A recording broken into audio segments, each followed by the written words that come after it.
Welcome back, everyone. For today's video, we are going to be taking a look at a game that I played in the 9th round of the Chess Olympiad, which was held in Istanbul, Turkey, back in the great year of 2012. Now, many of you probably are wondering, what is the Chess Olympiad? Now, the Chess Olympiad is a very unique event. It's held every 2 years. It features teams of 4 players, usually the top 4 players in each country respectively, who represent their nation trying to win the gold medal.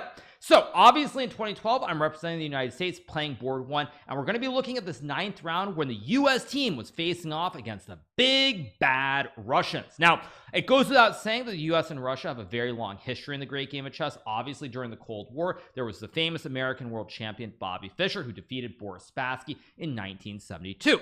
So ever since then, there's always been a little bit of a rivalry between the two countries. And in the Olympiads, when I've played, which I've played in 7 different Olympiads, anytime that we play against Russia, it's always a very, very unique experience and really, really tense. So without further ado, let's jump right into the action. So 9th round of the Chess Olympiad. Now, very important to point out that with the US team, it's not as strong as it currently is. If you go back to 2012, I was on board number 1. We had Kamsky on board 2. I believe we had Alexander Onishuk on board 3 and Ray Robson on board 4. So with me having the white pieces on board 1 against Vladimir Kramnik, I'm definitely trying to put pressure on Kramnik, try to create something, try to get a decisive victory to help us win the match. Now, of course, it's a very daunting task because Vladimir Kramnik going into this game is on a 64-game unbeaten streak in the Olympiad that is over many different Olympiads. Let's just say 5 or 6 at least. I don't have the exact stats, but I think you guys get the point. So Kramnik undefeated, very interesting, and I'm going to try to defeat him. So let's jump right into the action. So in this game, I start with knight f3. Kramnik plays knight to f6, and now I play the move g3, and here Kramnik plays the move g6. Now, this was the first surprise for me. I was expecting Kramnik to play something like e6 and d5. Normally, Kramnik tries to develop the bishop on this dark square diagonal. That being said, with me playing knight f3 and g3, I was looking for a very slow and very quiet game. So Kramnik instead plays g6 here, and now I play the move bishop g2. We get bishop g7. I play c4, and now Kramnik surprises me with the move c6. I was expecting Kramnik to potentially play c5, maybe d6, maybe castles, but when he goes c6, it's very clear that his aim is to play what we call the Fianchetto-Grunfeld here with d5. It's very, very similar to the Slav, because black has combined both the Fianchetto along with the c6 d5 pawn push. So I go d4, we get d5, I trade the pawns on d5, and now I go knight c3. Kramnik plays knight to e4, and now I play this move queen b3. Now, as soon as Kramnik had played bishop g7, or I should say g6, I was already out of my preparation for this game. So from the get-go, the very start, I am out of theory, whereas my opponent is very well prepared. So it should be an advantage for Kramnik.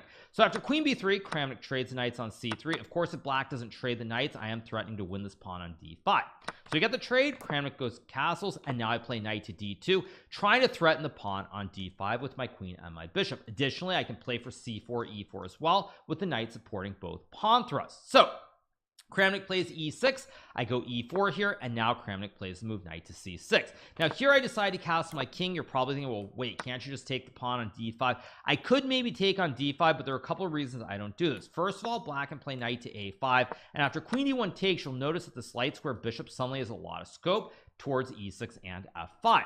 Additionally, in this position, if I play e takes d5, e takes d5, even if black takes, for example, black's ideas like rook to e8, and my king is very, very weak in the center of the board. So I decide to castle. Kramnik plays knight to a5, and now I play queen d1. We get queen c7. I play queen f3 to guard the pawns on c3 and d4. Kramnik goes b6, intending to develop the bishop on this a6 diagonal, and this is also why it's a good thing I haven't traded pawns, because here black can't activate the light square bishop on this diagonal with the pawn on e6 that's completely in the way. So we get b6. I play bishop to a3. Kramnik moves the rook out of the attack, and now I play the move e5. Kramnik goes bishop a6, and now I go rook fe1. Now, it's very important to point out that rook c1, which is a natural move to try and guard the pawn, is actually a big mistake here, because after bishop to h6, suddenly the knight is pinned, and if I play a move like queen to d1, black can probably trade on bishop e3, black can trade on d2 and go knight c4, forking the queen and the bishop, and black has a small advantage.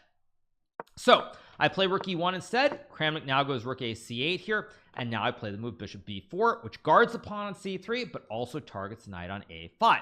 Kramnik plays bishop to h6, attacking my knight on d2, and now I play the move queen d1. Now here Kramnik plays knight to c6. I go bishop a3, knight a5, bishop b4, knight c6, bishop a3, knight a5, and now I have a big decision. I can either make the draw with bishop to b4, or I can play on with a move like knight to b1 to guard the pawn on c3. Now in this situation, it's a team event. It's four players on each team, so it's very tricky knowing what the right decision is. Now if you play on in a situation where you can draw and lose the game, you feel like you've let the team down, you feel really bad about yourself. Honestly, it's much worse than when you lose an individual game, because it feels like you've done something wrong that affects everybody and not just yourself.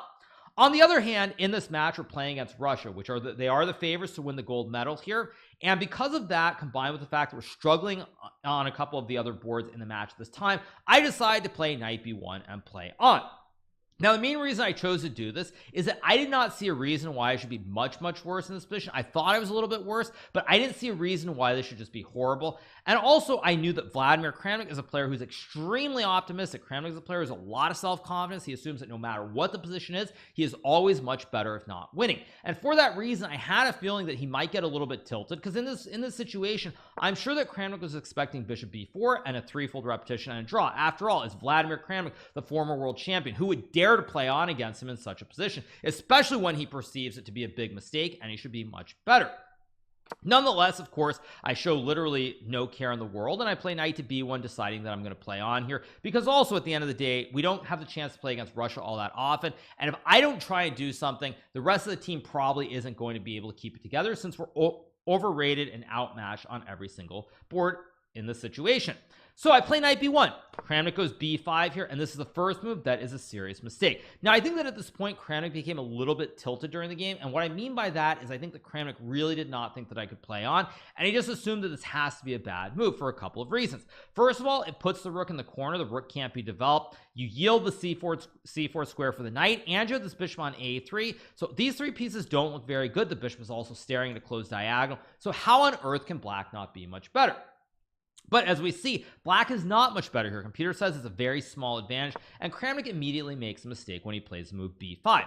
Now I go h4 here, and it's very clear to me, I remember during the game when I was playing this, that in this situation with black being unable to play f6, I have ideas like h5, and knowing that I can maybe bring the knight to g4 and f6 down the road, I thought that it was worth a shot to keep playing. So Kramnik goes knight c6, and now I play bishop c5, and this really highlights why b5 was such a terrible move. If we go back just a few more moves here, bishop can't go to c5, and also the bishop has this great scope on the open diagonal. So when Kramnik plays b5, it basically does two things. First of all, the bishop becomes very passive behind the pawn, and you give me this great square to create a bastion for my bishop on c5. This also goes to show that even world champions can make serious mistakes. So after bishop c5, Kramnik plays queen to b8, and now I go queen to e2. An important move here, because if I play a quiet move, like let's just say a3, black can play knight takes pawn on e5. If I take with the pawn, I lose the bishop, and now black simply has an extra pawn in the center. And if I take with the rook, after rook takes c5, if I capture the rook, I lose my rook. Either way, even if I go back here, I'm simply down one pawn and probably completely lost. So I go queen to e2 here, which overprotects the pawn on e5 twice with the queen and the rook, and it also stops black from playing b4 because you would hang the bishop on a6. Kramnik goes knight to a5, and now I play the move knight to d2. And at this point, I was starting to feel pretty good about my position, because now I've closed the c file with the bishop on c5. I've got the knight to d2. It can go to f1, h2, and g4, and there are a lot of big threats. So Kramnik decides to sack the rook. With rook takes bishop, I take the rook, and he goes queen to c8. Here I play knight to f3, and again, at this point, I'm very happy with the position, because my idea is very simple. I'm going knight h2, knight g4, knight f6, or some h5, h6, or h6 ideas, and I really am tunneling on the king side in this situation. So Kramnik takes the pawn on c5, and now I play knight to h2 here, and Kramnik goes bishop g7, and now I play h5. Now again, On first glance, it looks like black should be fine here. Black has a couple of big problems. This dark square bishop, very passive. The pawn kills the diagonal. I've got knight g4, knight f6. Additionally, the bishop on a6 can't be brought into the game either. So you have a closed diagonal, you have two bad b's here, and I think white should be better. So Kramnik plays g5 here, and this is a very serious mistake. Computer says that what black should play here is queen takes c3, and it's understandable why Kramnik didn't do this. Kramnik is a very old school kind of player. He comes from the Soviet school. He learned under players like Mikhail Botvinnik, another former world champion. I think also like Garry Kasparov, Anatoly Karpov, some of the best players of all time. Now, one of the things that you'll learn in the Russian school is you'll learn that rooks are very good on open files. In fact, if you're a beginner, you probably have heard me say it too, but rooks are very good on open files. So what Kramnik's thinking here is that if he were to take the pawn after rook c1, he's giving me this open file. Say you go queen a3 and rook c7, suddenly white gets a kebab on the 7th, and when you combine that with ideas like knight g4 and h6 and knight f6, it optically looks very scary to play. Now, of course, the computer just laughs in my face and says you can play something like queen b4, because if I go rook c7 here, there's knight c4 attacking the pawn on e5, and after say knight g4, suddenly after queen a5, my rook on c7 is very passive here. It doesn't really have many good squares to go to, and if I take on a7 after queen b6, the rook is getting trapped. So for a computer, very easy to see. For an old school player like Kramnik, who relies on these fundamentals that he learned as a kid, he doesn't want to open up a file for the rooks. He figures that he can ignore that, and instead he plays this move g5, hoping to shut the door on the king side and be a little bit better. But this move is a very serious mistake, because now I can sack the pawn with h6. Kramnik takes with the bishop, and now I get queen to h5, and suddenly this knight has a really nice home on either f6 or h6 down the road, and additionally the king is going to be a little bit open. So Kramnik plays bishop g7. If he were to play king g7, for example, after knight to g4, suddenly the bishop on h6 is stuck and black will lose the game. So Kramnik plays bishop to g7. I take the pawn on g5, and now he plays this move knight c6, trying to attack the pawn on e5, but also guarding the rook on d8. Of course, I play knight g4, bringing this knight into the action here, and Kramnik plays queen to e7. Now I decide to trade the queens. Now this is not something that I really want to do here. I really want to play something like knight f6 or maybe queen to h5, but I simply didn't see the advantage here, because after queen to h5, black can play b4, opening up the great scope for the bishop. And if I take on b4 after bishop d3, suddenly the bishop is coming back to multiple squares like f5, for example, or g6 to hit the queen, and black is a little bit worse still, but he's starting to get a lot of counterplay. So I decided to trade the queens here, and the reason is that now I can play a4, trying to open up a file for my rook. Kramnik plays d4, and now I play this move a takes b5. Kramnik takes, and now I go rook takes a7. Now this is a serious mistake. Of course, this game was played many years ago, so I don't remember exactly what I missed in the ensuing variation, but what I should have done here is I should have played the move knight to f6 check, and after takes knight f5, for example, I can take on d4. Black probably plays something like a6, and once I get this move d5, e takes d5 and rook to e5, hitting both the knight and the pawn, suddenly white should be much better, if not winning in this position. So instead I play rook to a7, and now Kramnik plays move d3, and now the position starts to get very tricky. Now what I think I missed, if I were to try to assume that I know how I thought back then, it's probably I thought after rook takes e7, d2, rook d1, bishop e2, and knight to e3 that I should be winning here, because if black takes, I take, and I'm completely fine. But in this position, I think that what I missed was that in the game, as we see, black can just take this pawn on e5. I think that I just missed that there was this idea with bishop takes e5. So we get to this position. Kramnik decides to play bishop takes e5, and now I play this move c4. Now this is definitely not what I had in mind, because when I go c4, Kramnik can actually ignore everything with this move h5. I don't know if h5 is the best move. Black eventually wants to take the rook on d1, but also play something like rook c8 or maybe even bishop d4 to remove the defender of the rook on d1. So after c4 h5, I play the move rook to a7. Now Kramnik plays h4, another excellent move here, because if I were to take the pawn on h4, for example, after bishop f4, it's spaghetti-o time. The rook is under attack, the knight is under attack, and I guess after rook a1, white's still better here, but it looks really scary to play. So after h4, I decide to play the move rook to a2.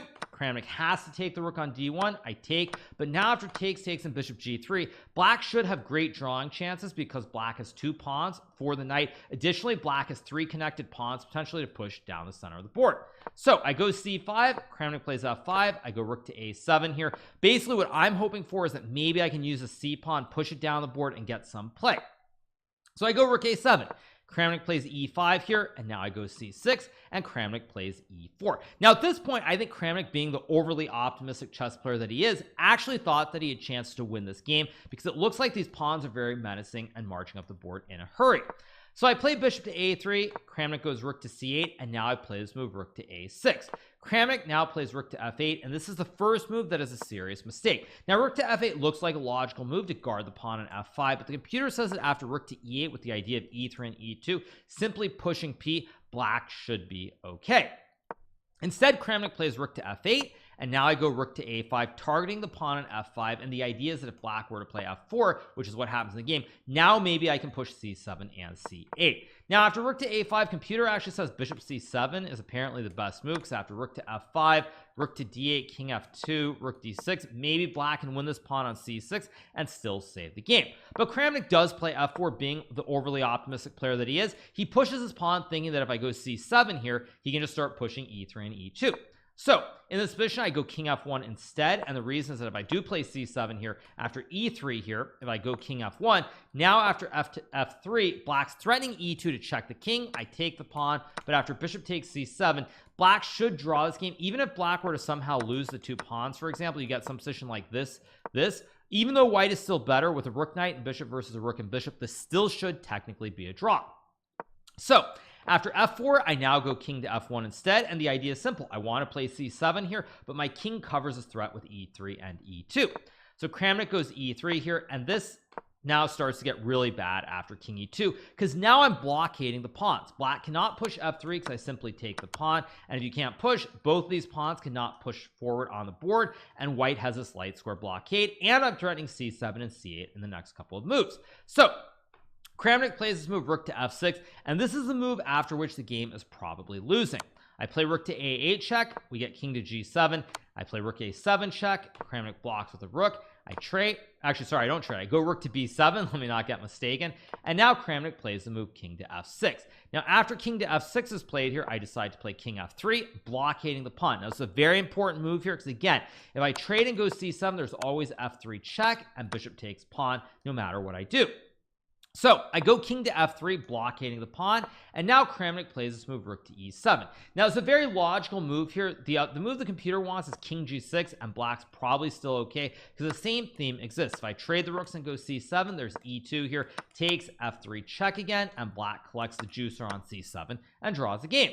But after rook to e7, now I can trade the rooks on e7 and push the pawn to c7, because when Kramnik goes e2, I can under promote the pawn to a horse here, checking the king and effectively winning the game. Now I suspect Kramnik did not see this idea here, but once I under promote to a knight after king f6 and king takes e2, now I am up 2 pieces, 2 horses, and this should be winning also because in this position we have opposite colored bishops, which means that I should be able to maneuver the 2 knights and checkmate the black king.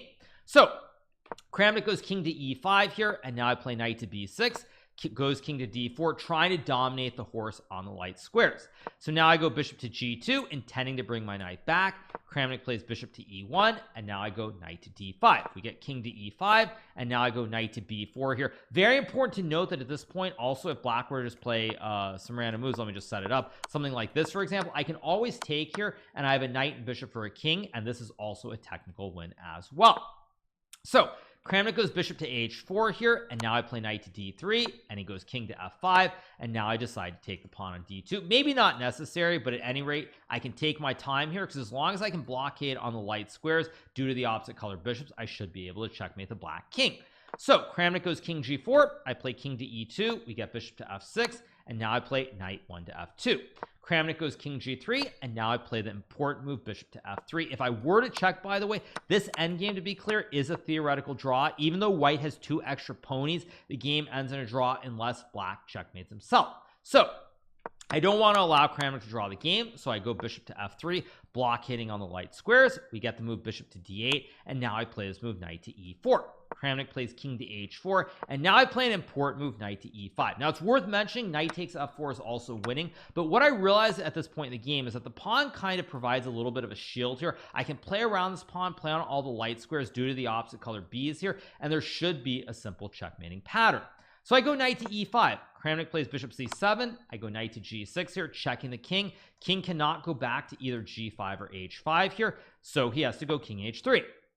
Now I play the move knight to e7, another very important move, because what I want to do here is I want to put the knight on f5, and if I can get this knight to f5, say bishop a5, knight f5, you'll notice the king cannot retreat here. The king is stuck in this little box by the knight and the bishop, and black's bishop being on dark squares cannot touch any of my pieces. All of my pieces are on the opposite color of the bishop, so the bishop is completely useless here. So after knight e7, Kramnik plays bishop to d8, and now I play knight to f5 here, covering the two squares. Very importantly, king can't get back. Kramnik goes bishop b6, and now I play this move king to f1. Kramnik goes king to h2 here, and now I play this move bishop to g4, cutting off the king from the h3 square.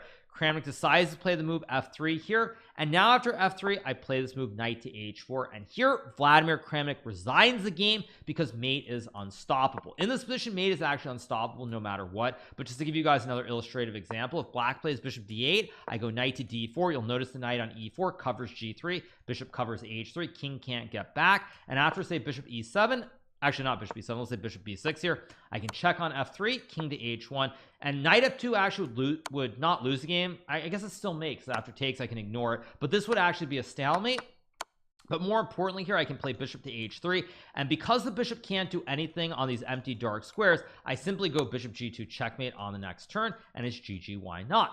So in this position, that's why Kramnik plays f3, plays the move f3 here, and after f3 knight h4 he resigns because the same mating pattern is unavoidable. If you move the bishop, I take, and there is knight g3 mate, but just to show you guys the reason he resigned, simply bishop to h3 followed by bishop g2 would be checkmate, and black loses the game. So after knight to h4, I win this very, very critical game against Vladimir Kramnik. With this win, the US team would beat the Russians, because even though we lost on board 4 with Ray Robson losing to Dmitry Yakovenko, Alexander Onishuk would draw against Sergei Karyakin, and Gata Kamsky would win a very, very important game with the black pieces against Alexander Grisha. So with Gata winning and myself winning, we would beat the Russians in round 9, a very, very monumental victory. Fun little fact is that after that game, it actually took me about an hour to get back to the playing, or not to the playing site, to the hotel, because I had to do a doping test. So it's a fun little tidbit about it, but you know, we did win the match. Unfortunately for me, even though we won this match, we would lose the next round to China, a very difficult loss. I think drew my game, but we lost on one of the lower boards. It would cost us. And then going to round 11, I actually had the best individual performance on board 1, but as the old saying goes, there is no I in team. So I could have sat out the very last round of the Chess Olympiad and gotten the individual gold medal on board 1, but of course, as I said, I played for the team, played for country. Unfortunately, I lose that game to Radek Wojtaszek, which would mean that I did not get an individual medal, and unfortunately I think in the overall Olympiad we would finish in 7th or 8th place. But nonetheless, this victory was very important. Anytime that we beat the Russians in the Chess Olympiad, it's always a significant event, and this game was definitely one of the best games I've ever played because of the tension, the drama, the under promotion to a knight, which was one of those things that I don't think I've ever done in any other game that was so important. So I hope you guys have enjoyed this video. I hope you guys enjoyed this recap of this great game that I played against the former world chess champion Vladimir Kramnik. If you have not subscribed to the channel already, make sure to smash that subscribe button below, and we'll be back soon with some more great YouTube only content. Have a great one, everybody. Bye.